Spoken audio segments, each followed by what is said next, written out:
Aujourd'hui, on mange du sucre partout. Dans le pain, dans les pommes de terre, dans les pizzas, dans les McDo, dans toute la biscuiterie. Ils rajoutent même du sucre dans les cornichons, dans les jambons, dans les préparations, dans les charcuteries, ils en mettent partout. C'est même plus des aliments, c'est des produits. Et le problème, qui va manger ces produits? Les gens qui n'ont pas beaucoup d'argent. Ils veulent nous faire croire qu'on ne peut pas nourrir tout le monde et qu'on est obligé de faire de la céréale ou de glyphosate et détruire toutes les haies, les arbres et compagnie pour ces monocultures. C'est pas vrai, c'est un mensonge. On empoisonne notre terre, notre planète, nos animaux. On veut quoi? On veut quoi? Qu'on soit des consommateurs de médicaments, malades, qu'on va finir par piquer puisque la loi est passée? C'est ça qu'on veut?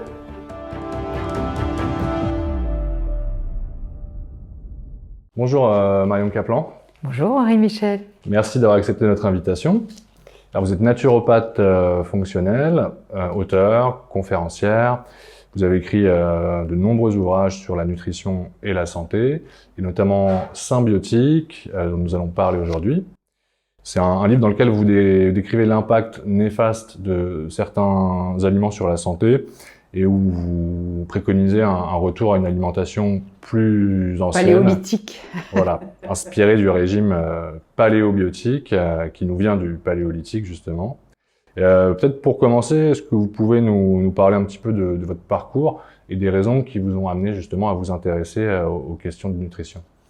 Alors effectivement, je ne vais pas saouler les gens avec ma vie, mais déjà, maintenant on a compris que les enfants nés par césarienne venaient avec un microbiote désastreux parce qu'ils ne sont pas passés par la chaîne pelvienne, et c'est là que s'installe le microbiote. On appelle ça la flore commensale.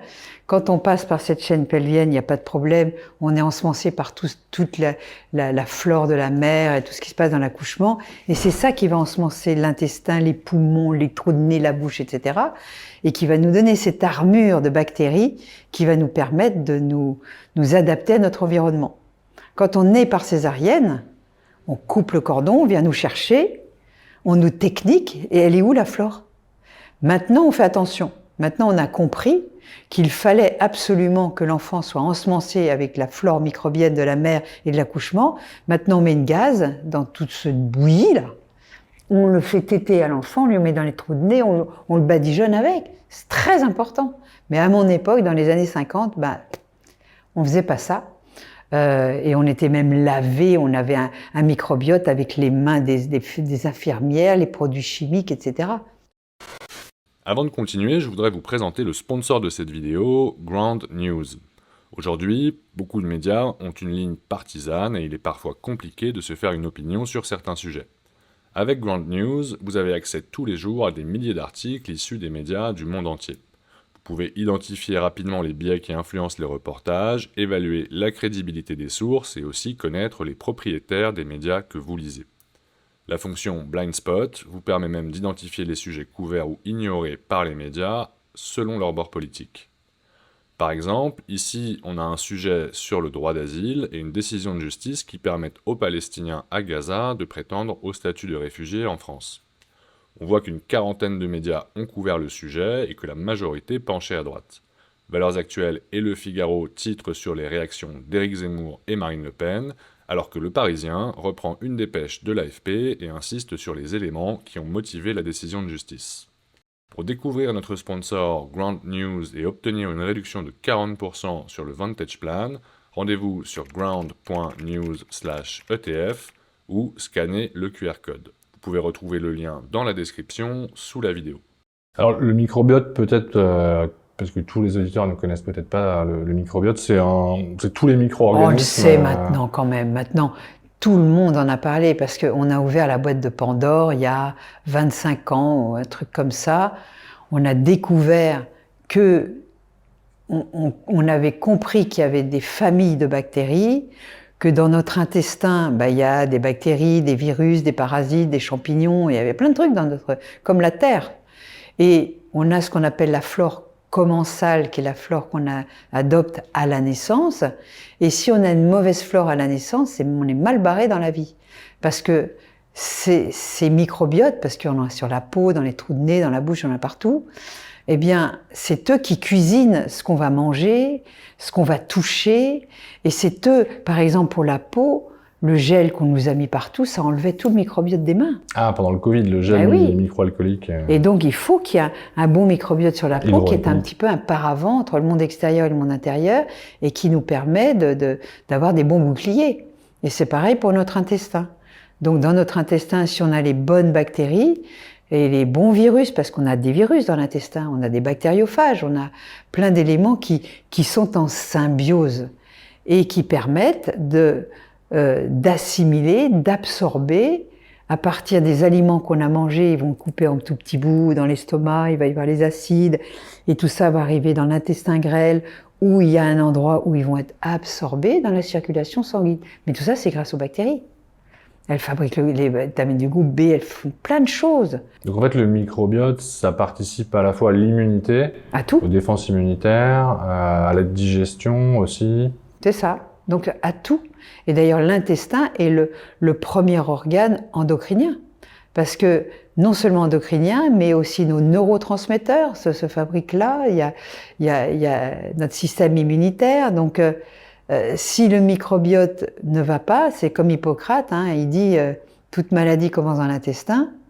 Et c'est évident que quand tu es en ce qu'on appelle en dysbiose, la dysbiose, il y en a qui le sentent, ils ballonnent, ils pètent, ils ont mal, ils sont constipés, ils ont la diarrhée. Tout ça, c'est de la dysbiose. Donc ça, c'est un déséquilibre du microbiote? Ah bah oui. Ok. Mais ça va jusqu'aux maladies de Crohn, aux rectocolites, aux diverticulites, à plein de choses comme ça. Maladie, le SIBO, etc. Le SIBO, c'est le syndrome de trop de bactéries qui devraient être dans le côlon et qui remontent dans le grêle. Ça, c'est très embêtant, hein. Très compliqué.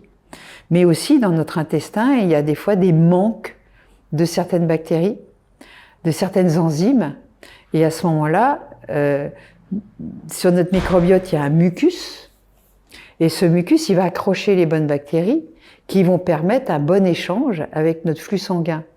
Et il y a des fois des gens génétiquement, je l'ai mis dans mon livre d'ailleurs à la fin, en annexe, pour pas saouler les gens, mais on a tous un génotype différent, qui fait qu'il y a des gens génétiquement qui ont beaucoup de mal à avoir un bon microbiote et un bon mucus à cause d'une enzyme qui n'existe pas, le fucosyl, peu importe son nom, et qui fait qu'ils seront en candidose en permanence, en ballonnement en permanence. Même s'ils mangent bien, ça va pas. Et il faut leur donner cette enzyme qui permet d'accrocher les lactobacillus, les bacillus, toutes ces choses-là dont on a besoin pour faire cette cuisine et bien absorber. Alors du coup, pour revenir à ce qu'on disait au début sur la façon, sur les raisons qui vous ont poussé à vous intéresser à la nutrition. Donc moi, j'avais un microbiote vraiment délétère. À cause de la césarienne. À cause de la césarienne. En plus, comme j'étais malade tout le temps, on m'a donné plein d'antibiotiques. Et toutes les études démontrent que les 1000 premiers jours, c'est-à-dire les 3 premières années chez un enfant, sont primordiales pour sa santé future. Et c'était l'époque où on donnait des antibiotiques dès qu'on éternuait. Ce qui fait que j'ai eu des antibiotiques avant l'âge de 3 ans, beaucoup d'antibiotiques, puisque j'avais des rhinopharyngites, des bronchites tout le temps. Ma mère n'en pouvait plus. Et en plus, j'étais intransportable en voiture. Ce qui me fait dire aujourd'hui, les études que j'ai faites, c'est que je devais déjà avoir de la graisse sur le foie. Le fameux syndrome NASH, qu'on appelle le syndrome du foie gras, qui est fait aujourd'hui grâce aux boissons gazeuses, au soda, au jus d'orange et à l'alimentation hyper sucrée, hyper fructosée, avec beaucoup trop de fruits et de jus de fruits. Et de soda, bien sûr. Donc le foie gras fait partie des pandémies dans le monde qui mange à sa faim. Il y a le foie gras, il y a l'obésité, il y a le diabète. C'est vraiment les 3 grandes maladies qui ont envahi la planète. Diabète de type 2, du coup? Alors le type 1, je ne sais pas pourquoi on les appelle diabète, parce que c'est pas la même chose. On n'est pas du tout dans les mêmes pathologies. Le diabète type 1, ces îlots de Langerhans, ils n'existent pas. Ils sont incapables de fabriquer de l'insuline.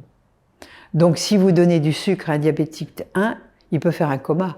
Parce que on a 1 cuillère à café de glucose libre dans le sang. 5 grammes, 4 à 5 grammes. Dans les 5 litres de sang. Un morceau de sucre. Pas plus, pas moins. L'équilibre, c'est ça. Parce qu'il y a certaines cellules qui ont besoin de glucose et notre cerveau, il a besoin de 2,5 grammes de glucose libre. Aujourd'hui, on mange du sucre partout.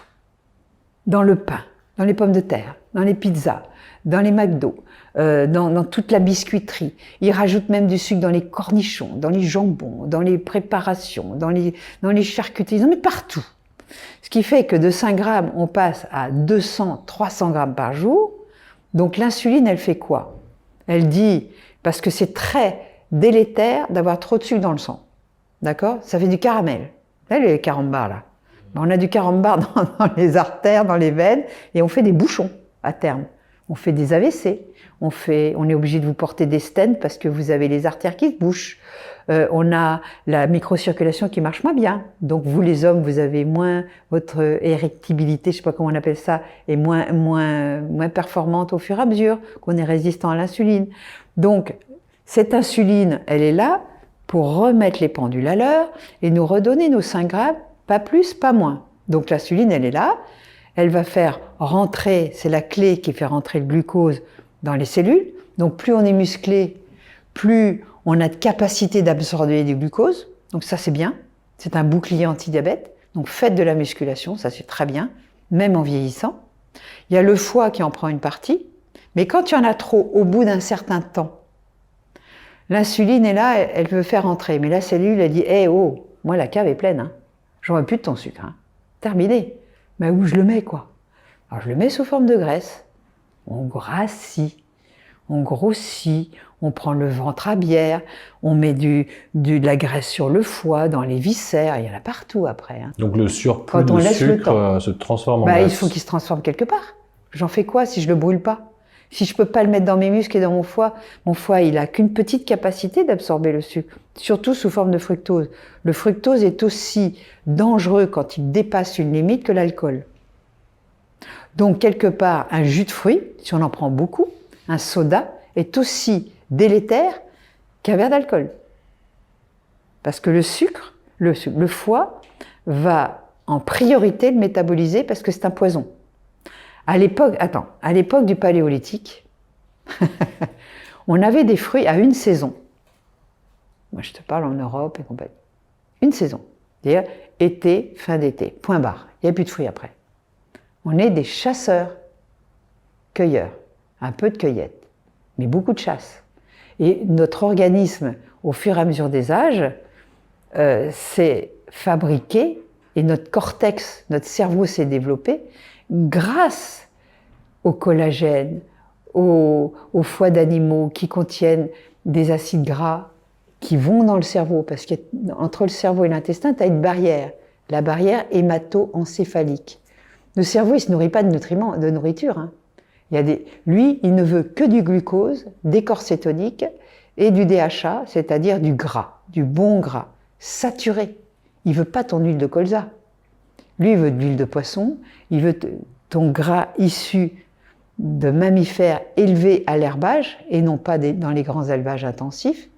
Et c'est tout le problème de notre société. C'est qu'on a des élevages intensifs, on les bourre de soja, de maïs, c'est-à-dire des tourteaux les vaches ne sont pas faites pour ça.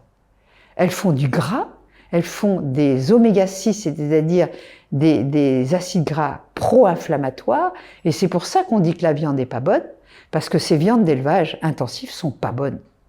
En revanche, les viandes issues d'élevage à l'herbage, finies à l'herbage, qui trottent dans les prés, ça c'est une viande extraordinaire, des foies d'animaux extraordinaires, la moelle, les bouillons d'os, tout ça, ça nourrit ton cerveau.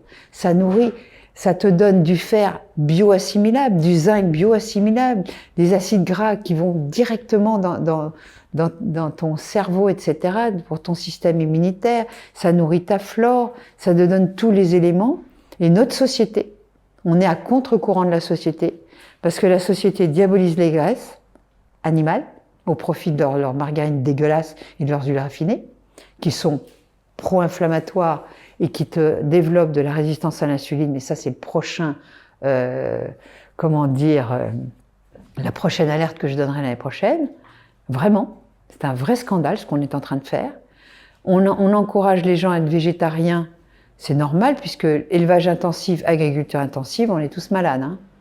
Donc, si on revenait à ce qu'on était avant, je sais pas, ta grand-mère ou ta arrière-grand-mère, elle te faisait peut-être des pot-au-feu, elle te faisait des poules au pot, elle te faisait des bourguignons, des magrets de canard, du confit, tout ça c'est vachement bien.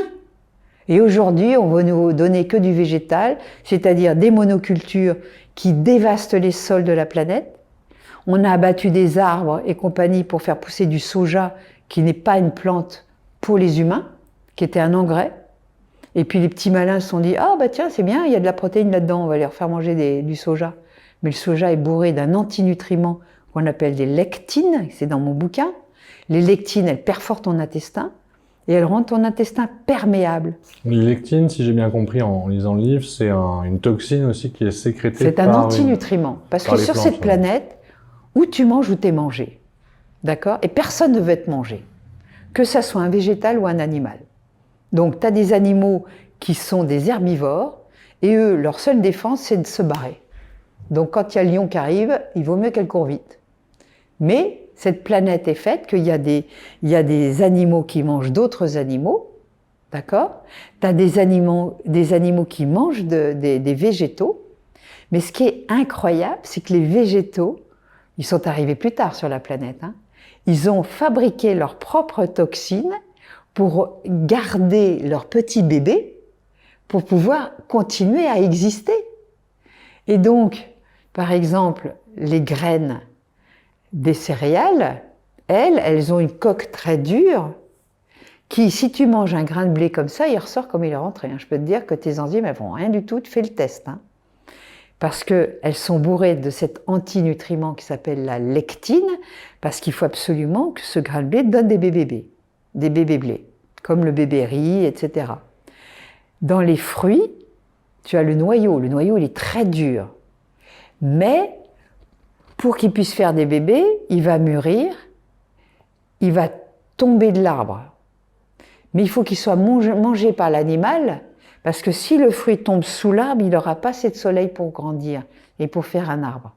Donc il faut que la bestiole, le chimpanzé, ce que tu veux, prenne ce fruit, le mange quand il est mûr, il y a un code couleur. Ah, c'est rouge, tu peux le manger.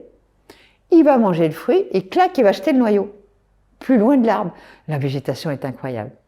Et par exemple, les acacias ont une toxine incroyable. Donc il y a des, je ne sais plus comment ils s'appellent, les gnous, c'est une variété de gazelles qui bouffent les acacias. Elles mangent l'acacia et l'acacia va envoyer un signal électromagnétique. Je ne sais pas comment il fonctionne, mais je sais qu'ils ont fait des travaux là-dessus. Pour dire aux autres acacias, faites gaffe, là il y a le troupeau qui arrive, vous allez vous faire bouffer. Ah oui, un peu comme les arbres entre eux pour les champignons. C'est certainement un signal quantique, électromagnétique, j'en sais rien. Et les autres acacias commencent à délivrer cette toxine qui fout la chiasse aux bestioles qui arrêtent de le manger. Et je ne sais pas si tu vas dans des prés où il y a des chevaux, où il y a des vaches, il y a des points d'herbe qui ne touchent pas. Parce qu'elles ont créé des défenses pour ne pas être mangées. Sinon, tu n'auras plus de végétation. Il faut qu'elles fassent des bébés. Donc c'est manger ou être mangé. Et bon, l'être humain est quand même vachement intelligent. Il a su s'approprier certaines lectines par la fermentation, par exemple. Pour le blé, mais le blé, on l'a tellement rétrocroisé que moi j'ai tout un chapitre sur le gluten où quand une personne a un problème de santé, je lui conseille de l'éviter pendant plusieurs mois pour voir ce qui se passe. Vous dites carrément dans le livre que vous faites la guerre au gluten. Ah oui, moi je fais la guerre au gluten, mais il paraît que je suis trop... donc je vais m'assouplir dans mon discours. Bah, c'est quand même un aliment qu'on c'est un aliment aujourd'hui qui est très délétère. Quasiment on le trouve partout. On le trouve partout, on nous encourage à en manger. Résultat, obésité, diabète, maladies cardiovasculaires, syndrome métabolique, etc. Et maladies neurologiques. Vous le dites dans le livre aussi qu'il y a certains médecins qui, par rapport au gluten, estiment que c'est un peu un effet de mode, le fait que le gluten pourrait causer des troubles. Alors, j'aime beaucoup les médecins puisque je travaille avec eux, mais je travaille surtout avec des médecins fonctionnels.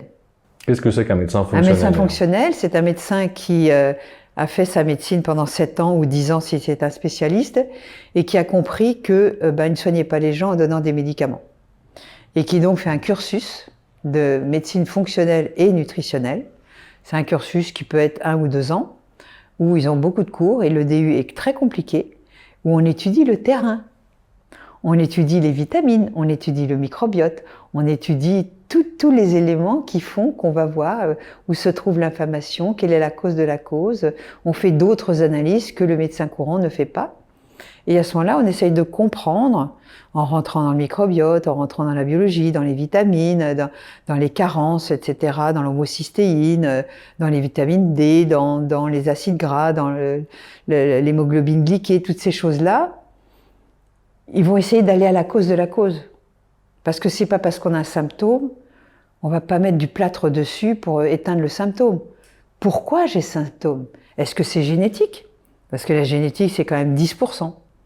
Donc j'ai mis tout un article sur la génomique parce que comme on ne va pas fonctionner pareil les uns comme les autres, il y a des gens qui tolèrent mieux les graisses, d'autres non. D'autres, les glucides, ils ont une amylase qui leur permet de manger plus de végétaux et de céréales. Il y en a d'autres qui ont une enzyme déficiente, le FUT2 dont je parlais tout à l'heure. Donc tous ces éléments-là font que on va pas être égal. Donc on va essayer de comprendre pourquoi cette dame n'arrête pas de faire du candida et prend du poids. Eh bien, elle est peut-être déficiente en fucosyl. On va lui donner du fucosyl, on va lui dire de mastiquer, et à ce moment-là, les choses peuvent rentrer dans l'ordre. Il y en a d'autres où on doit aller plus loin. Est-ce qu'ils ont une amylase moderne, c'est-à-dire beaucoup de copies qui permettent de bien assimiler les végétaux? Et ça, ils ne le savent pas si on n'a pas fait ce test de génomique. Il y a plein de petites choses comme ça. Aujourd'hui, on a des outils. Moi, je porte un capteur en permanence de glucides, de glucose. Et ça, je l'ai découvert avec Jessine Chospé. Vous savez, elle est connue partout parce que c'est vachement bien ce qu'elle a fait. Franchement, elle a alerté les gens sur le fait qu'à manger trop de glucides, on devient tous résistants à l'insuline et c'est la porte ouverte à toutes ces maladies modernes. Vraiment, même auto-immunes, même neurologiques. Georgia Hill, je ne vais pas vous citer les Américains, mais il y a une Américaine d'Harvard, une psychiatre métabolique. On appelle ça la psychiatrie métabolique. Et elle soigne des dépressifs profonds, des bipolaires, des TDAH, des schizophrénies, des maladies graves. Hein. Elle dit, mais j'ai des vrais fous. Hein. Et elle les soigne par l'assiette. Alors c'est vrai qu'on est à contre-courant de la société, parce que notre société nous invite à boire des sodas, de la bière, des sodas sucrés, à manger plein de pain, de pizza, de McDo, des glucides, des glucides, des glucides. Et elle diabolise les trucs essentiels paléolithiques, la viande et les graisses animales. Et c'est ce dont on a besoin. C'est incroyable. Elle a tapé sur le cholestérol. On est en train seulement petit à petit d'y revenir. Aux États-Unis, ça y est, ils ont compris. Hein. Mais en France, Delorgerie fait un travail incroyable. Lui, c'est monsieur cholestérol et monsieur qui a compris que sans cholestérol, on n'assimile pas les sels minéraux, on ne fabrique pas d'hormones. C'est incroyable qu'on ait diabolisé le cholestérol. Mais ça vient des États-Unis aussi, à cause d'un nommé Ansel Keys, dans les années 70, qui a inversé la pyramide alimentaire et qu'au lieu de nous faire manger des bons produits de terroir et compagnie, nous a fait manger des glucides. Hein. Et pourquoi, selon vous, est-ce qu'on a poussé justement les glucides à des enjeux économiques? T'imagines un peu, bon, ce qu'on dit, les boulangers, ils vont pas être contents, hein. D'accord? Regarde dans les supermarchés, tous les rayons que j'enlèverais. L'alcool, les sodas, tu peux prendre un peu d'alcool de temps en temps, festif, mais pas tous les soirs, allez, je me tape un petit verre. Non, c'est un poison pour le foie. Alors, il faut savoir ce qu'on veut. Si on s'en fout de mourir tôt, malade, allez-y, hein. Mais si on veut vieillir en bonne santé. Je le répète, dans ma 70e année. Je devrais être morte. Parce qu'avec tout ce que j'ai eu, péritonite aiguë, j'ai travaillé sur tous les plans, dépression, nanana, bon. Je veux prouver qu'on peut vieillir en bonne santé. Or, les statistiques nous disent, après 64 ans, on ne sait pas garder quelqu'un en bonne santé. Il a déjà plein de médicaments pour son arthrose, pour ses problèmes cardiaques, pour son hypertension. L'hypertension, d'après le professeur de biologie cellulaire aux États-Unis, Ben Bikman, l'hypertension, c'est toujours la résistance à l'insuline qui en est à l'origine. Toujours. Vous baissez vos glucides au profit de bons aliments entiers, des légumes verts de saison, des protéines animales de bonne qualité issues d'élevage en pâturage, des poissons de bonne qualité, des graisses de bonne qualité. peu de fruits, seulement à une saison. Pourquoi Après, peu de fruits, justement, à cause du trop de sucre? fructose et du sucre. On en mange trop. À l'époque, une pomme, c'était un truc ratatiné dégueulasse. Hein. C'était pas les grosses bonnes juflues qu'on vous sert toute l'année. Les tomates, il y en avait. Moi, j'ai eu un jardin. Elles arrivaient en juillet. Quand même jusqu'à début novembre. Je suis dans le Midi. Hein. Après, il n'y a plus de tomates. Il n'y a pas de tomates en ce moment. Dans un jardin, il n'y a pas de tomates. Oui, c'est vrai Ou qu'aujourd'hui... alors elles sont sous serre, ou Ouais, c'est ça. elles n'ont jamais vu la terre de leur vie. Enfin, ils ont fait des tomates on maintenant respecte artificielles. plus du tout la saisonnalité des produits, en Il faut fait. suivre le terroir et la saison. Le terroir. On est né à un endroit. Et si on est né à un endroit, si on est né au Laos, en Taïwan, en Afrique, en Europe, c'est pas pareil. Parce qu'on a un polymorphisme génétique qui va être différent. L'air est différent. Tout ça, c'est une symbiose. On vit en symbiose avec la terre dont on vient, avec l'air qu'on respire, avec l'environnement dans lequel on est. Et on veut nous faire bouffer des bananes, des ananas qui viennent de l'autre côté. Mais non, mais non. Eux, là-bas, c'est pas pareil. Il fait très chaud, humide. Et l'humidité, la chaleur, vous fait transpirer beaucoup. Donc en transpirant beaucoup, vous êtes à l'air libre, vous avez beaucoup de vitamine D et vous éliminez beaucoup de toxines. Et vous bougez, vous ne restez pas derrière un bureau dans ces pays-là. Vous ne restez pas. Aujourd'hui, ça change. Donc tous ces fruits sont hyper sucrés. Et je peux vous dire, pour connaître ces pays-là, qu'il n'y a pas ces fruits-là toute l'année. Hein. Il y a une saisonnalité aussi là-bas. C'est pas toute l'année, c'est pas 4 saisons là-bas. C'est pas vrai. Quand ils vous font venir des ananas d'un endroit ou dans un autre, parce qu'à un endroit c'est une saison et à l'autre ça va être l'autre saison. Et on a perdu le contact complètement, on est déconnecté, on est tellement... Bon, moi j'adore les nouvelles technologies, je m'en sers, bien évidemment. Mais je ne me suis pas déconnectée. Je marche pieds nus, pas ici, parce que j'arrive à Paris. Mais il faut se remettre dans le lien. Et c'est ce qui nous manque de plus en plus. Regardez ce qui se passe dehors. Paris Saint-Germain a gagné. Paris, je ne sais plus quoi, on est au champion d'Europe, c'est ça? La Ligue des Champions, oui. La Ligue des Champions. Et ils vous brûlent des bagnoles. Ça, c'est peut-être pas à cause de l'alimentation. Ah, la docteure Georgia Ede, qui a écrit un livre. En anglais, c'est Change Your Diet, Change Your Mind, qui a été traduit en français. Nourrir son cerveau, soigner son mental.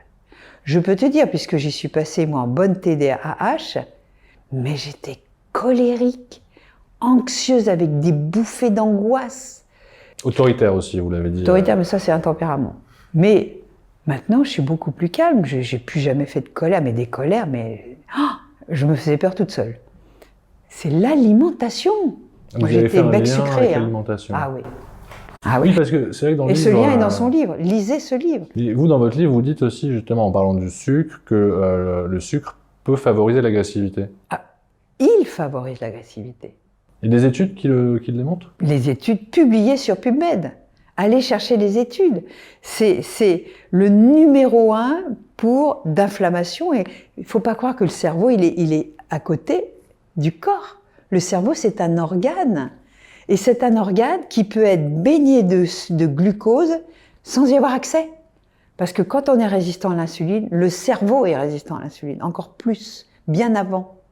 Et un cerveau résistant à l'insuline, il a faim tout le temps parce qu'il cherche son carburant, il n'y a pas accès. Et à ce moment-là, on disjoncte. On disjoncte, vraiment. Donc, moi, je trouve que les politiques devraient prendre des mesures pour nous, la France. Mais quel beau pays! On est un pays de terroir. La Bretagne, c'est pas la même que le Gers, que la Méditerranée, que l'Alsace. On a des terroirs avec des légumes de terroir, avec des saisons, avec des élevages différents de moutons ou plutôt de vaches ou pas d'élevage, avec des chèvres pour le fromage de chèvre. On pourrait revenir. Moi j'avais espoir au temps de Hollande. Je me disais, mais il faudrait que la France devienne biologique partout, qu'on revienne aux micro-fermes. Et on n'aurait pas besoin de toutes ces subventions, n'importe quoi, où on fait venir des oignons de Nouvelle-Zélande, on nous fait chier avec le climat, alors qu'ils nous font venir de l'autre côté de la planète des oignons quand c'est la saison. Non mais c'est n'importe quoi. Donc si on revenait les haies pour faire de la biodiversité, je ne sais pas si vous prenez votre voiture, mais sur l'autoroute, il n'y a plus un moustique sur le pare-brise. Hein. Moi, de mon temps, mais le pare-brise, à chaque fois qu'on faisait le plein, fallait le décrouter tellement il y avait d'insectes. Il n'y a plus d'insectes. Ça veut dire quoi? C'est eux qui pollinisent la végétation. On va polliniser artificiellement avec l'intelligence artificielle bientôt. On est mal barré, hein. Je voudrais pas être collapsologue, machin, mais quelque part, je dis aux gens, réveillez-vous. Tous ces aliments ultra transformés qu'on vous donne, c'est bon, je comprends, je me suis laissé faire aussi. Une bonne baguette croustillante avec du beurre dessus, c'est délicieux. Pour vous, une baguette, c'est un aliment ultra transformé? Ah oui. Aujourd'hui, alors, soit vous prenez le pain, à Paris, vous avez Panevivo. Vous le connaissez, c'est un Italien. Oui, il est italien. Il a fait un pain avec des blés anciens, au levain naturel. Vous ouvrez sa miche, c'est des miches qui est fait. Oh, ça sent bon, ça sent l'acide, c'est vraiment délicieux. Même moi qui ne mange plus du gluten, de temps en temps j'en mange, parce qu'il est trop bon son pain. Mais c'est comme ça qu'on faisait le pain avant, c'était naturel.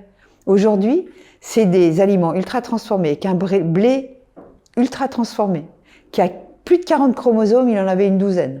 Oui, vous dites que depuis les années 60, c'est l'aliment qui a été le plus transformé. Dérivé. Le gluten. Complètement. Enfin, en plus, il balance du glyphosate, il balance des pesticides, il balance des engrais chimiques. Enfin, c'est une catastrophe, ce blé. Plus du cadmium. Vous avez vu quand même, ils en ont parlé au journal télévisé, comme on dirait.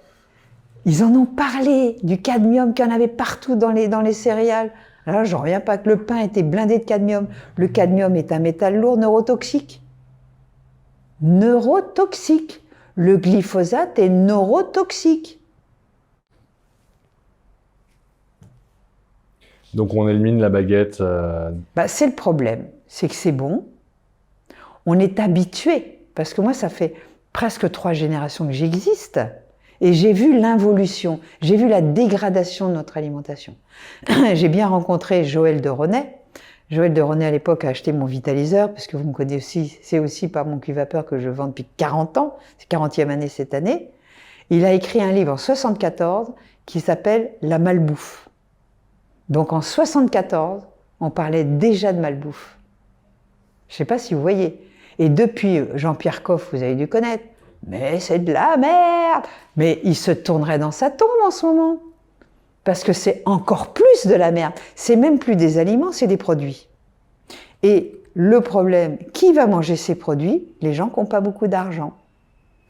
Parce que, bon, sur les marchés, quand même, on trouve des trucs accessibles.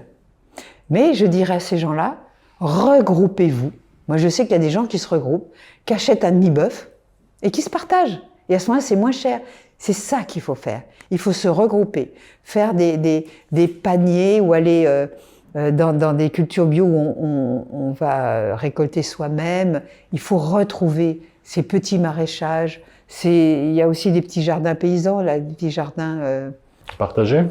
Partagés, voilà. On peut faire de la permaculture. La permaculture, vous avez la ferme du Bec et Loin qui forme des gens. C'est génial ce qu'ils font. Et ça montre qu'on peut nourrir la planète avec des produits comme ça. On peut le faire. Ils veulent nous faire croire qu'on ne peut pas nourrir tout le monde et qu'on est obligé de faire de la céréale ou glyphosate et détruire toutes les haies, les arbres et compagnie pour ces monocultures. C'est pas vrai. C'est un mensonge.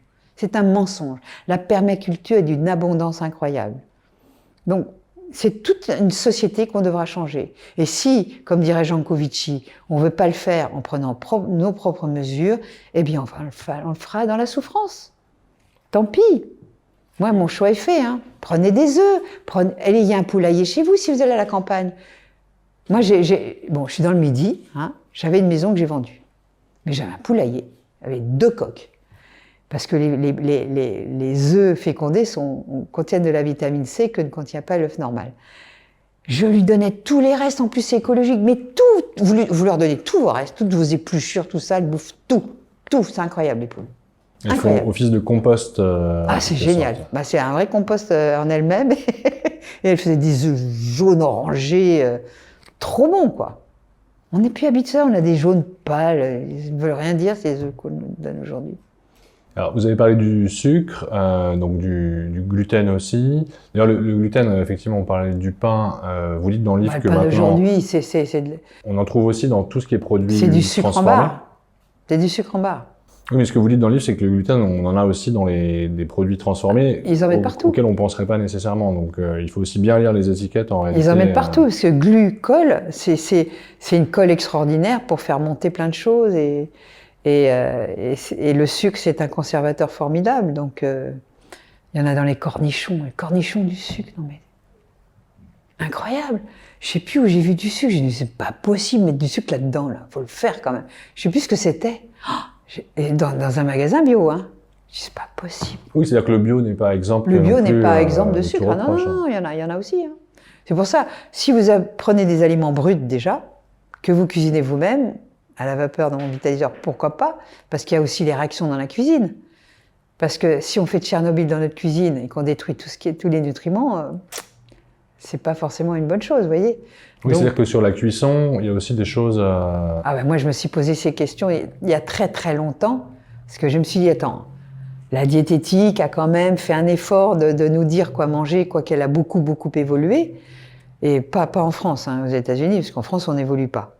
Mais elle nous dit pas comment le cuisiner. Donc, si tu mets une grillade, en 1985, lors d'un colloque de Toulouse, les intervenants avaient fait une étude sur une grillade de mouton, qu'ils avaient bien grillée, je dois dire. Et ils avaient dit, regardez, elle contient en goudron cancérigène l'équivalent de 1000 cigarettes inhalées en taux de goudron. Faut le faire quand même. Donc les grillades, on le sait que c'est cancérigène. C'est des goudrons qui attaquent nos muqueuses intestinales. Si tu en manges de temps en temps, c'est pas grave. Mais si c'est tous les jours et tout l'été, tu te fais des grillades bien grillées, ben attention. Attention. Parce que c'est vrai qu'il y a du collagène dans la peau, dans le gras des animaux, mais si c'est grillé, brûlé, noirci, ça devient toxique. C'est oxydé et c'est toxique. Les fritures, c'est pareil. Tu crois pas qu'ils changent leur bain de friture toutes les 5 minutes?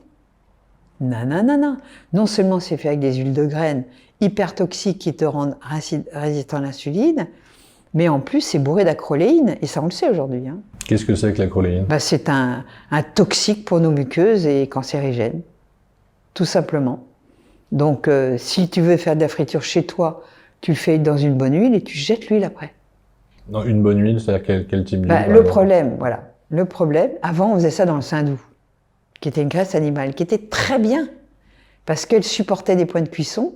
Tu pourrais le faire dans le ghee, mais ça coûterait trop cher. Donc le ghee, c'est du beurre. C'est du beurre clarifié. Ouais. Mais c'est trop cher. Tu pourrais le faire dans le graisse de coco, c'est pas terrible. Moi, je suis pas pour les fritures. Hein. Mais l'huile d'olive supporte mieux. Elle a un point de fumée à 280 degrés ou un truc comme ça. Mais bon, on va éviter les fritures quand même. Hein. D'accord. Franchement, on peut en prendre de temps en temps. De temps en temps. Mais si c'est un mode de vie, là, ça devient délétère. Oui, parce que ce que vous dites dans le livre, c'est qu'il faut pas non plus devenir un ayatollah de la nutrition. Quand on prend de temps en temps un truc, moi j'adore les flancs, mais ça fait des années que j'en ai plus pris. Mais un bon flan, voilà, je vais pas en mourir. Mais j'ai mis quand même plus d'1 an à sortir de ma résistance à l'insuline. Hein. Et ça, c'est en portant des capteurs que je l'ai compris. Mais je ne le savais pas, c'est complètement... On ne le sent pas. Et le problème, c'est qu'on vieillit tous, on va tous vieillir, tous mourir. Ça, c'est sûr. Mais dans quel état? D'ailleurs, vous dites que le sucre, je crois, ça accélère aussi le vieillissement. Ah bah, c'est pro-vieillissement à fond de la caisse. Ça attaque tes collagènes, ça attaque toutes tes muqueuses, ça attaque tout ton organisme. Et ça le fait vieillir prématurément, puisque tu vas faire du caramel dans ton sang, et tu vas hyper oxyder. Tes mitochondries ne fonctionneront de moins en moins bien. Ce sont les centrales énergétiques. Donc, bien sûr que ça accélère le vieillissement, bien sûr. Parce qu'on parle beaucoup des radicaux libres ou du déclin hormonal pour le vieillissement. C'est pro-radicaux libres. Et en plus, ça déshydrate. Et le problème, c'est que les vieux, je me sens pas dans cette catégorie, eh ben, ils mangent de plus en plus sucré et de moins en moins de protéines. Alors qu'ils devraient faire le contraire.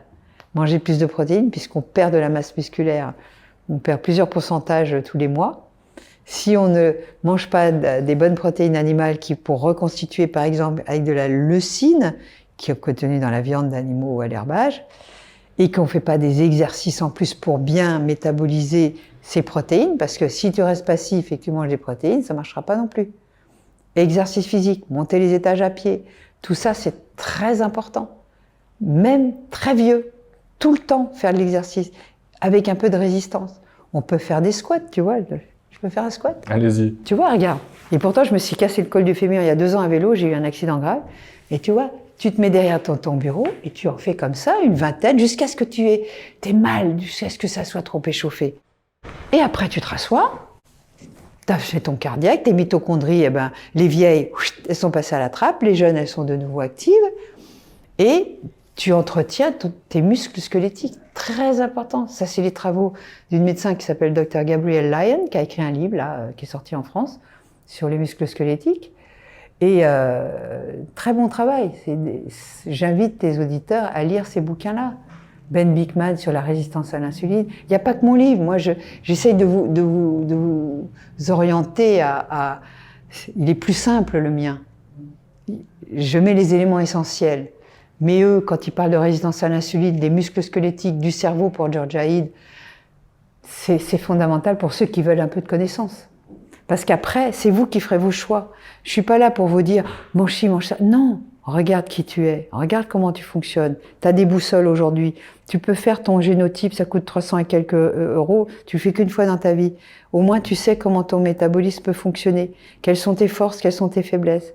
Et à ce moment-là, en fonction de ta gourmandise, en fonction de ce que tu aimes, parce que moi, je suis le bec sucré, mais j'ai trouvé un sucre extraordinaire qu'on ne trouve pas encore en France, et je ne comprends pas pourquoi, parce qu'aux États-Unis, il est en vente libre. Il est issu de fruits, mais c'est pas un ol comme le xylitol et l'érythritol.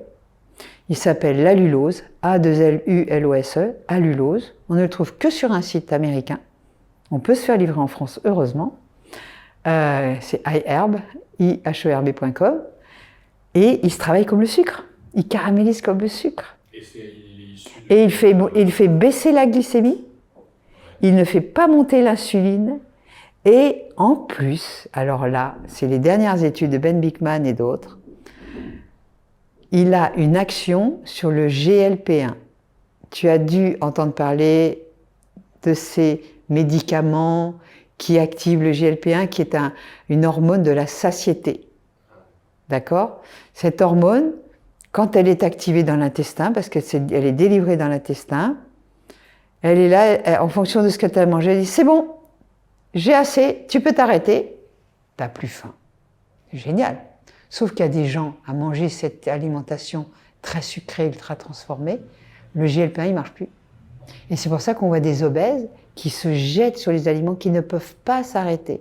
Et donc ils ont sorti des médicaments qui vont prolonger le signal du GLP-1 et qui fait qu'ils ont vraiment plus faim beaucoup plus longtemps que naturellement. Donc comme ils ne bouffent plus, ils maigrissent. Ils ont mal au cœur tout le temps. L'estomac se vidange très lentement, mais attention aux doses, parce que ça peut sidérer l'estomac. Ça peut entraîner quand même des gros effets secondaires, il y a eu des morts quand même. Mais en microdose, quand quelqu'un est obèse et n'a plus de satiété, je comprends qu'on puisse donner ce genre de remède. Mais il faut commencer par des petites doses, tu vois. Il y a un livre qui est sorti d'un nommé Johann Hari, un Américain encore, qui était obèse et qui, tout d'un coup, il a pris cette piqûre d'Ozempic parce qu'il a vu... Ah mais oui, mais on en a beaucoup parlé justement de ce médicament. Mais c'est très controversé, je crois. Et heureusement, parce que je voudrais pas que des gens qui ont que 5 kilos à perdre se mettent à piquer à l'Ozempic. Oui, parce qu'il y a eu des cas de décès. Il y a des cas de décès, de cancer de la thyroïde, de sidération de l'estomac, et quand ils arrêtent, ils reprennent du poids. Mais si on met des micro-doses, ça peut aider un obèse qui est perdu, parce qu'il est dans... il peut pas s'arrêter. Et moi, je comprends, j'ai eu faim, hein. J'ai fait beaucoup de régimes et j'ai eu faim. Et j'aurais peut-être été tentée. Heureusement pour moi, je me suis contrôlée. Mais c'est pas donné à tout le monde. Et donc, vous parliez aussi de ce sucre, justement, qui a un effet... Alors l'allulose, elle a un effet naturel GLP-1. Donc, sans aller dans les extrêmes. Donc, elle t'aide à avoir une satiété. Donc, quand tu prends en dessert un bon yaourt de brebis avec de l'allulose dedans, c'est le top, tu vois. Et ça vient de quel produit? C'est un végétal? Au départ, c'est un sucre rare qui a la même conformation que le fructose, mais il y a, un peu comme les acides gras trans, les 6, il a une conformité différente qui fait qu'il va être éliminé dans les urines. Il ne va pas être métabolisé. Et ce que je voulais dire, c'est issu d'un fruit, d'un végétal? C'est issu d'un fruit. D'accord. Il y en a qui sont issus du raisin, de figues, des choses comme ça. Et ça n'est pas autorisé en France, je me demande pourquoi. Est-ce qu'il n'y a pas conflit d'intérêt avec l'industrie sucrière?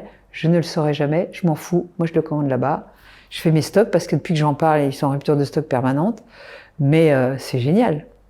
C'est génial. Et ça devient presque un remède, l'allulose. Vous parliez justement de l'allulose dans un yaourt de Et j'ai pas de brebis. conflit d'intérêt, ils me connaissent même pas. Hein. D'accord.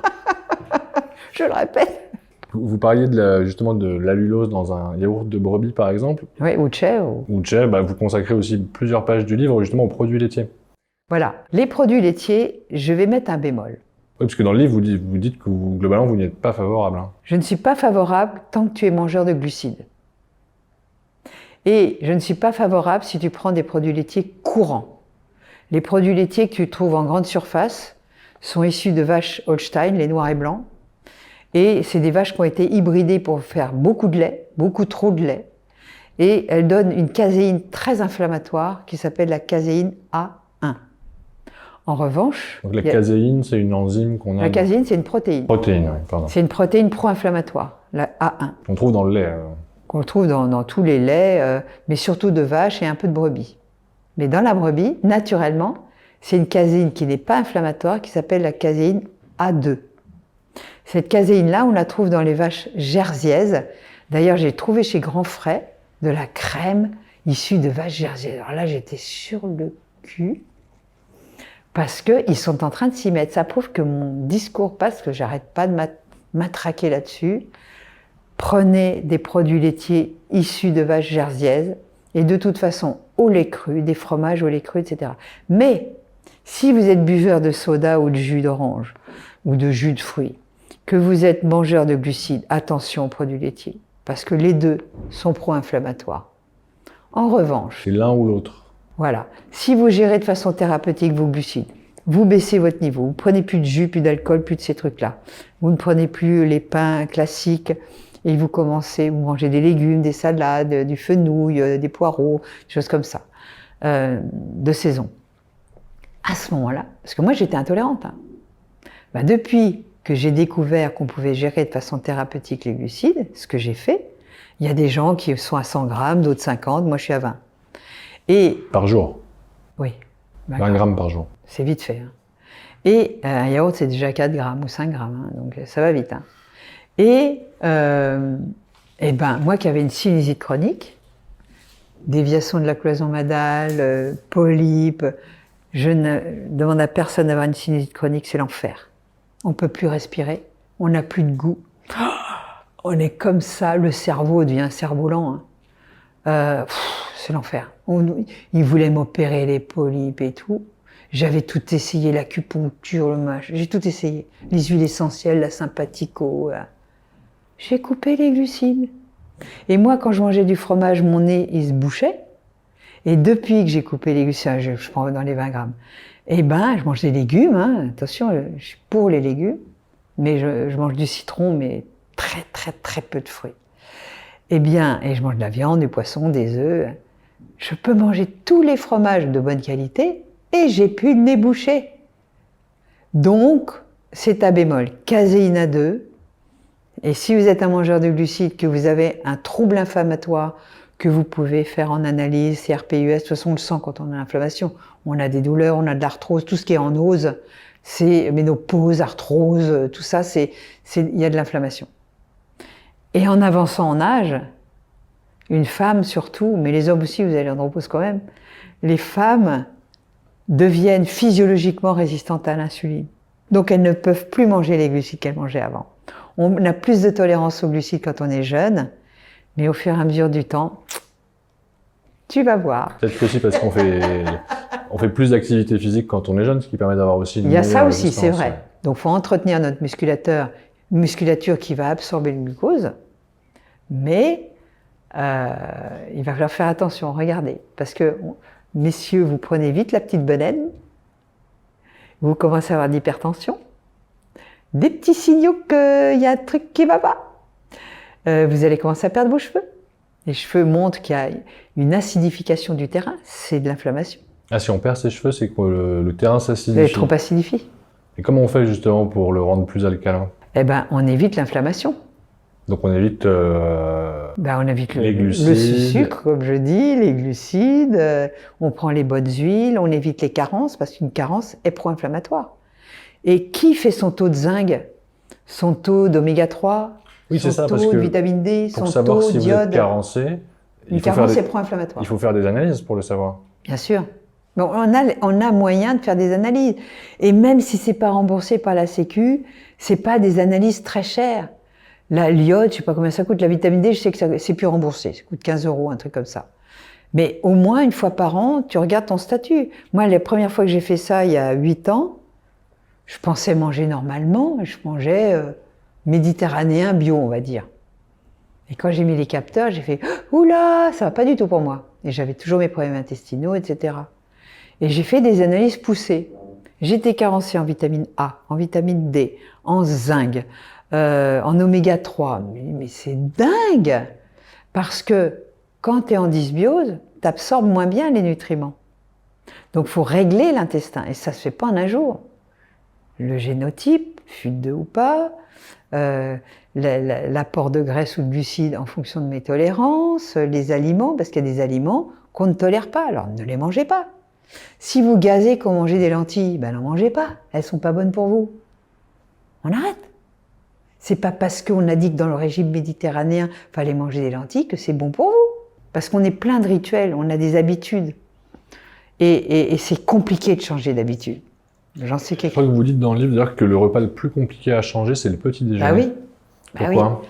Pourquoi? Parce que c'est vrai qu'il y a un côté affectif, il y a un côté culturel, il y a un côté d'habitude. Et pourtant, Georgia Ede, elle nous dit, les céréales avec le lait, le jus d'orange, le sucre, mais c'est une bombe pour les enfants, pour les rendre hyperactifs et les déconcentrer. Ça déconcentre le cerveau.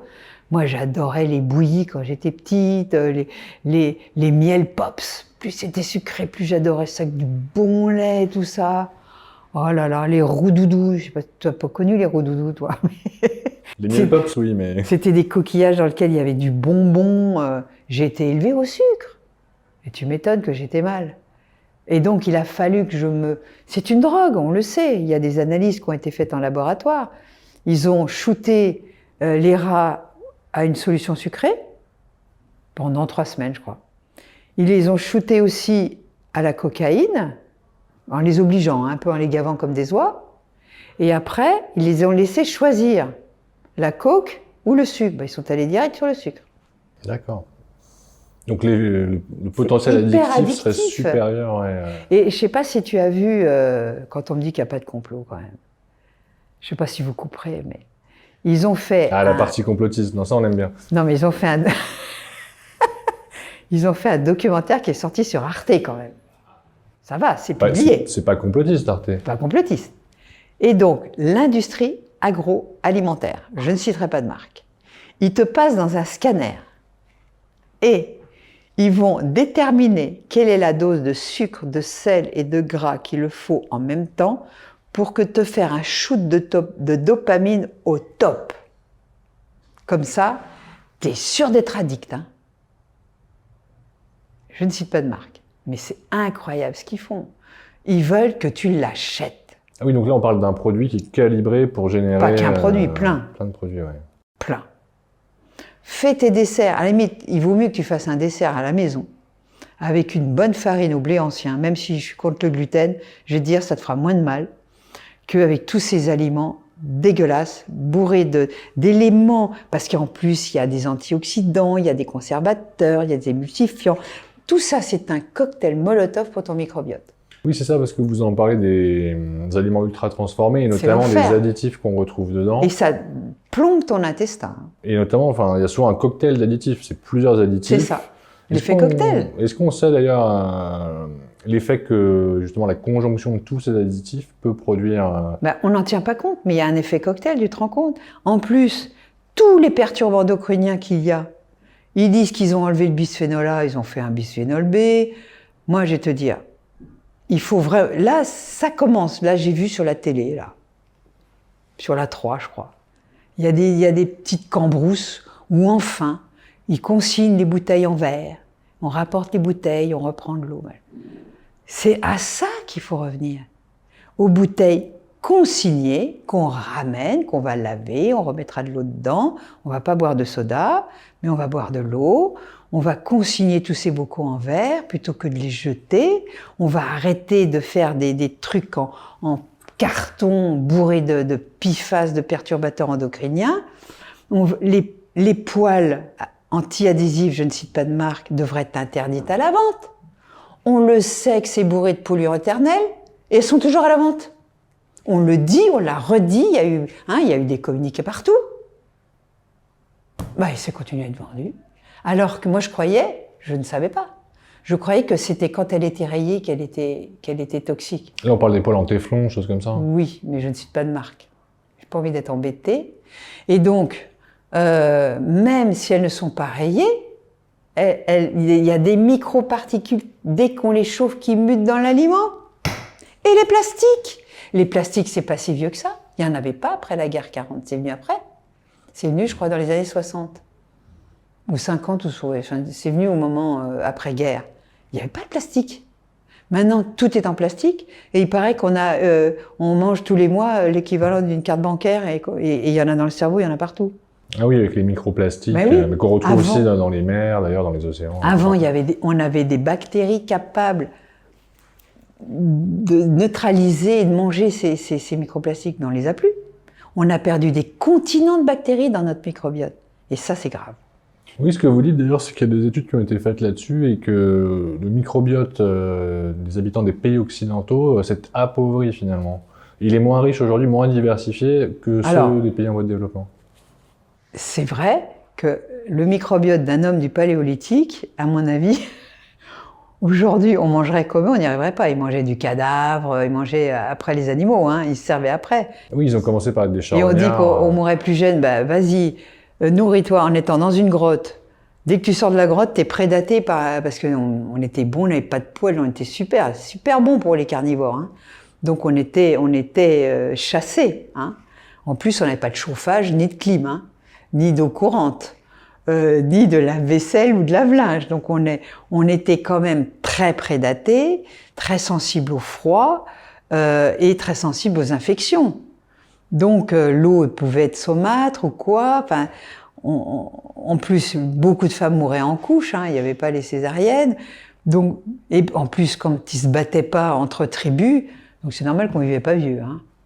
Mais je crois du temps d'Abraham, ils étaient centenaires, je crois, à l'époque. Et là, il y a une accélération. Ce qui fait peur, c'est l'accélération. Parce que si tu changes en milliers d'années, ton amylase a le temps, petit à petit, peut-être de s'adapter. Mais là, on n'a pas le temps. En même pas 2 générations, on a tout pourri. Et notre corps paléolithique a des millions d'années. Comment veux-tu qu'il arrive à s'adapter à ça? Ton insuline, elle dit, ça va pas, non? Moi, je suis un homme, je suis un chasseur-cueilleur. Moi, le sucre, j'en avais à une petite saison et encore du naturel. J'avais pas ces cannes à sucre qui ont fait de l'esclavagisme et qui en ont fait un produit de consommation courante. Ça n'existait pas. Le liquide, c'était de l'eau, il y avait que ça, il n'y a pas des machins. Donc, on n'a pas le temps de s'adapter. En plus, on y fout de la chimie, de l'engrais, et on nous parle de perturbation du climat. Tu parles, on fait tout pour. On fait tout pour. L'élevage intensif, c'est très mauvais pour le climat. Alors que l'élevage à l'herbage, ils sont pro-climat. La permaculture, c'est bon pour le climat. C'est bon pour les forêts, etc. On déforeste tout. On fait de l'agriculture intensive en monoculture. Comment veux-tu qu'on s'en sorte? La France est un petit pays avec des montagnes, avec des vallées. Les États-Unis, c'est des grandes plaines où il n'y a rien. Alors, ils peuvent en faire de la monoculture là-bas, mais ils ont voulu exporter leur modèle ici. C'est pas possible. On ne peut pas. On n'est pas fait pour ça. Faut revenir au terroir. Je pense que je serais morte que j'aurais pas encore vu la transition, parce que c'est tellement long. Déjà de changer de petit déjeuner, comme on en parlait. Waouh. Je vais te donner un exemple. J'avais un bureau avec une poubelle à une place. Je change ma poubelle de place. J'ai mis des semaines à jeter les papiers encore au même endroit où était anciennement ma poubelle. Et tout est comme ça. On a des habitudes. Et tant qu'on n'est pas malade, pourquoi je changerais? Bah, ça, c'est ce que vous dites dans le livre aussi, c'est qu'il y a beaucoup de gens... Vous dites d'un côté, on nous bombarde d'informations sur l'alimentation, qui sont pas toujours d'ailleurs les bonnes informations, mais de l'autre côté, ça intéresse assez peu le grand public finalement. Sauf effectivement oui, parce si que tant qu'ils sont pas malades, tant que ça tient, jusque-là tout va bien, jusque-là tout va bien, puis jusque-là, et puis à un moment donné, ça va plus. Donc à un moment donné, la seconde d'avant, t'étais vivant, la seconde d'après, t'es mort. Ou t'as fait ton AVC et t'es paralysé. C'est silencieux, hein, ça se fait dans le bruit sourd des tissus. Alors, c'est pas silencieux quand tu prends du poids. C'est pas silencieux quand tu ballonnes, que tu pètes, que tu as mauvais transit, que tu as mal. Quand tu as mal, tu commences à prendre des mesures. Mais qu'est-ce que tu fais? Tu vas voir le spécialiste et tu prends un médicament. Mais ça soigne pas le mal. Moi, je vais être à la racine. Et la racine, c'est ton assiette. Et c'est le choix que tu fais dans ton assiette. Et c'est pas être orthorexique ou quoi. C'est respecter son corps. Kousmine, avec qui j'ai travaillé, qui était une médecin suisse, qui a beaucoup travaillé sur la sclérose en plaques et le cancer, elle disait « Ton corps est un temple, n'y faites pas entrer n'importe quoi ». Si on pouvait respecter notre biologie, s'adapter à l'environnement dans lequel on vit, travailler sur, bien sûr, nos stress psychosomatiques, comprendre, on est là pour évoluer. On n'est pas là, on fait des bébés et puis on fait n'importe quoi, on est là et puis on meurt. Non, on a une vie pour faire quelque chose, on a une vie pour évoluer, pour grandir, pour se détacher de nos émotions qui nous perturbaient, garder les bonnes, faire que dans notre famille ça se passe bien, qu'on transmette quelque chose. Si on est là pour dire « Ah, faut bien se faire plaisir », oui, on se fait plaisir, d'accord, mais je me fais plaisir aussi. Mais on n'est pas là que pour se faire plaisir. Je crois que vous dites dans le livre d'ailleurs qu'il y a certains médecins, quand on leur suggère qu'il peut y avoir un lien entre une maladie et l'alimentation... Ils s'en foutent. Moi, à l'époque où je faisais des consultations, il y a plus de 25 ans, je me souviendrai toujours, j'ai vu une Parkinson. Elle avait 60 et quelques années.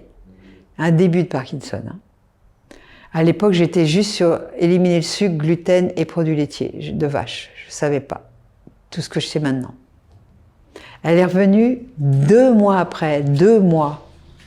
Elle m'a dit « Marion, regardez, je tremble plus. » Je suis allée voir mon neurologue. J'ai voulu lui dire ce que j'ai fait. Ah, il dit « Super, mon traitement fonctionne. » Il dit « Mais non, je ne le prends pas. » Vous voulez savoir ce que je fais? Et elle lui a parlé d'alimentation. Il a levé les yeux au ciel. Mais je voulais croire à ça. On en est là aujourd'hui en France. Hein. Pareil pour le diabète.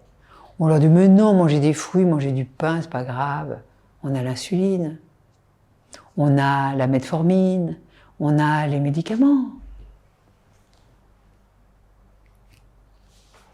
Et un médecin généraliste en un quart d'heure, qu'est-ce que vous voulez qu'il fasse? Il n'a pas le temps. Il n'a pas le temps.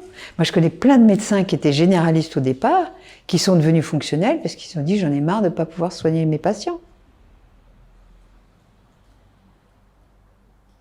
Je ne sais pas si je ne vais pas me faire lyncher en sortant d'ici.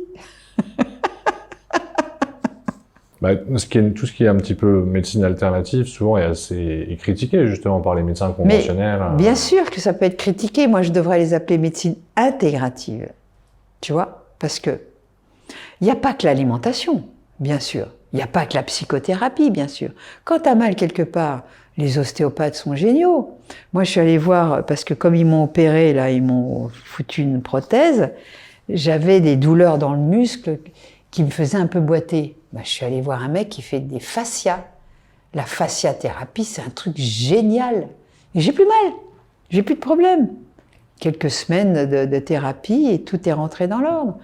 L'acupuncture, ça peut être un truc formidable pour régler ton énergie. L'homéopathie, c'est d'une puissance extraordinaire. Je parlais dans le train en venant d'ici, un monsieur qui avait vraiment plein de problèmes de douleurs de dos et compagnie. Il a vu un super homéopathe. Rien qu'avec ces petites granules, en quelques semaines, ça a été terminé. Bon, c'est quelqu'un qui mangeait méditerranéen, normal, parce qu'il est mince, et puis il a cette morphologie où il peut manger, on va dire, classique, mais il fait attention à ce qu'il mange quand même. Mais les médecines intégratives devraient être intégrées à la prescription du médecin, quand on soigne quelque pathologie que ce soit, des aides thérapeutiques qui aident le corps à retrouver son homéostasie, son équilibre. Ouais. Vous parlez d'ailleurs un petit peu aussi des médecines ayurvédiques et chinoises. Ayurvédique et la médecine chinoise a toujours tenu compte des humeurs, de la psychologie, de la symbolique des organes, des saisons. C'est des médecines complètes. Et d'ailleurs, j'étais allée en Chine en 89. Je ne reconnaîtrais plus, hein, il n'y avait pas un building, il y en avait 15, c'était un McDo. Ils étaient tous à vélo et ils étaient tous en Grimao, hein, en 89, juste avant les événements. De la place Tiananmen? Ouais, juste avant, l'avion décollait, que c'était le bordel. Alors pourquoi je parle de la Chine? Oui, et je m'étais intéressée à aller voir la pharmacopée là-bas, aller voir les hôpitaux, et ils nous ont une pharmacopée incroyable. Et dans les hôpitaux, on vous demande si vous voulez être soigné par la médecine moderne ou la médecine ancestrale. Vous avez le choix entre l'acupuncture, ils ont des acupuncteurs incroyables là-bas. Parce que l'énergie, il y a trop d'un côté et pas assez de l'autre. Donc on essaye de recréer un flux qui permet à l'ensemble de fonctionner. Un bon acupuncteur va te poser plein de questions, va prendre tes pouls, et va essayer de régler ce qu'il y a de mieux. Moi j'ai connu un acupuncteur qui faisait de l'acupuncture au laser. C'est d'une efficacité incroyable, mais il n'a pas fait école en France, donc il est parti en République dominicaine. C'est bien dommage, parce que c'est d'une puissance son truc. Donc il a mis au point tout un interrogatoire sur un logiciel, et te sort plein de points, avec des comment ça s'appelle les trucs qui chauffent les moscas, là, je sais plus, Moxa. Et justement, c'était l'époque où j'avais ma sinusite, et en tout cas, tant que je le faisais, j'avais plus de sinusite.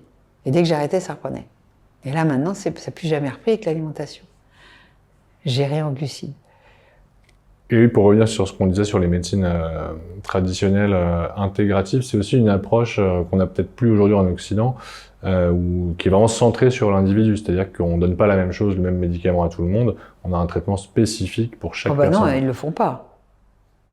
Là, c'est le principe de tout ce qui est médecine chinoise, justement. Voilà, mais en France, on vaccine tout le monde du même vaccin. On met 11 vaccins aujourd'hui, avec tous les effets secondaires qu'il peut y avoir, en fonction de ton polymorphisme génétique. J'ai pas trop envie de parler de ça, mais mon fils s'est retrouvé à l'hôpital, il avait 2 mois. J'ai fait le vaccin du BCG, il a failli mourir. Parce qu'il a un terrain qui ne supporte pas ça. Donc c'est dommage qu'on ne fasse pas, justement, cette étude du terrain, parce qu'il y a des gens qui vont très bien supporter, il n'y aura pas de problème, et il y en a d'autres, ils peuvent en mourir. Donc, pareil pour les médicaments. Il y a ce qu'on appelle des porphyriques. Et les porphyriques, ils sont intolérants à plus de 2000 médicaments. Donc si tu donnes un de ces médicaments à un porphyrique, il peut en mourir, faire une crise aiguë. Pareil, quand ils font une anesthésie générale, il faut qu'ils disent à l'anesthésiste qu'ils sont porphyriques, sinon ils peuvent mourir sur la table d'opération. Donc tous ces éléments-là, on devrait individualiser les choses. On a craqué le code de l'ADN. On sait le lire, même s'il y a encore des inconnus. On sait lire des grandes pages de notre génome. Pourquoi pas le faire? Pourquoi pas le démocratiser?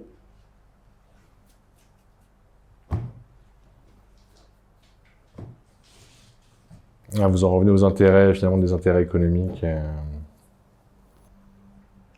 Et tu vieillis, tu prends plein de médicaments, tu deviens dépendant de médicaments pour la thyroïde, pour tes stents, pour tes anti-machins, tes trucs, voilà.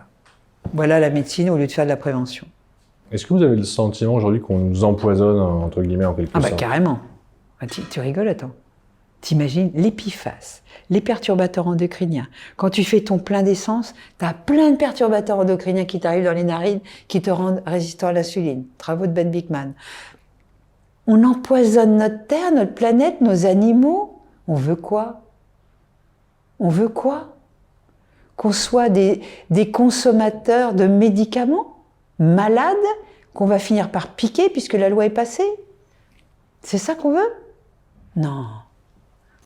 Et qu'est-ce que vous pensez du véganisme aussi, puisque c'est quelque chose qui se développe J'ai très bien connu le véganisme, puisque je l'ai été moi-même entre 15 ans et 18 ans. Donc j'étais, on va dire, dans une secte où j'étais contre la cruauté animale, la maltraitance. Je donnais des grandes leçons à ma mère, disant « Ouh, là tu manges de la viande, mais quelle horreur », etc. Et au bout de 3 ans, mes dents commençaient à se déchausser, j'avais 8,5 de tension, le brouillard mental et tout ça. Ouh, ça m'a pas été du tout. Et j'ai compris après que j'ai un polymorphisme à mal métaboliser la vitamine B12, et donc je suis quelqu'un le véganisme tuerait. Il y a peut-être des gens qui peuvent le faire, mais il faut qu'ils prennent des compléments alimentaires. La vitamine B12, dans les végétaux, il y en a non, il n'y en a pas. Il n'y en a pas. La vitamine D, il n'y en a pas. C'est le problème des... Il y en a dans le soleil, mais avec les couches d'ozone et de compagnie, il y en a de moins en moins. Les végétaliens sont obligés de se supplémenter en B12. Ils sont obligés, en DHA. Donc, s'ils ne veulent pas prendre d'huile de poisson, ils peuvent prendre des huiles d'algues, mais elles sont quand même moins concentrées. Il faut surveiller la vitamine D, le fer. Tous les minéraux, le fer, le zinc, ils sont absorbables à partir de l'animal, mais dans le végétal, il est emprisonné dans les lectines, dans les oxalates, dans la cellulose. Il est très peu biodisponible. Donc, ils ont des carences, et ça se voit pas tout de suite. Et les carences arrivent petit à petit. Donc, moi, j'aimerais bien qu'on puisse être végane, mais certaines personnes y arrivent. Mais en vieillissant, je leur dis vraiment de contrôler parce que est-ce qu'il y a des ça carences, va pas bien se passer.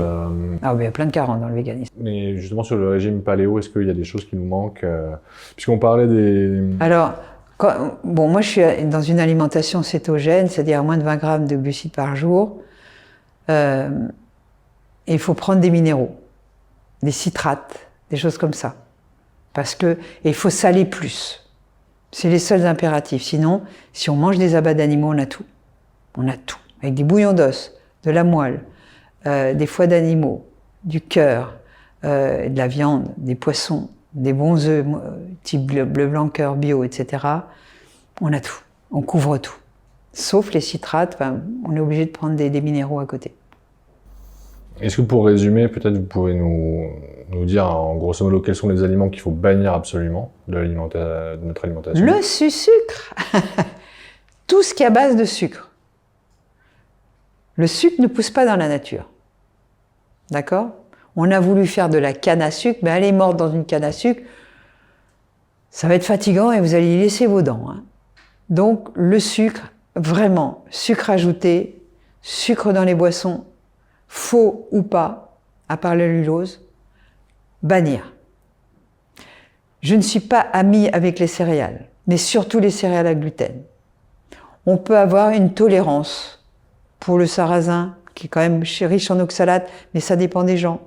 Si on prend des citrates, on métabolise mieux ces oxalates.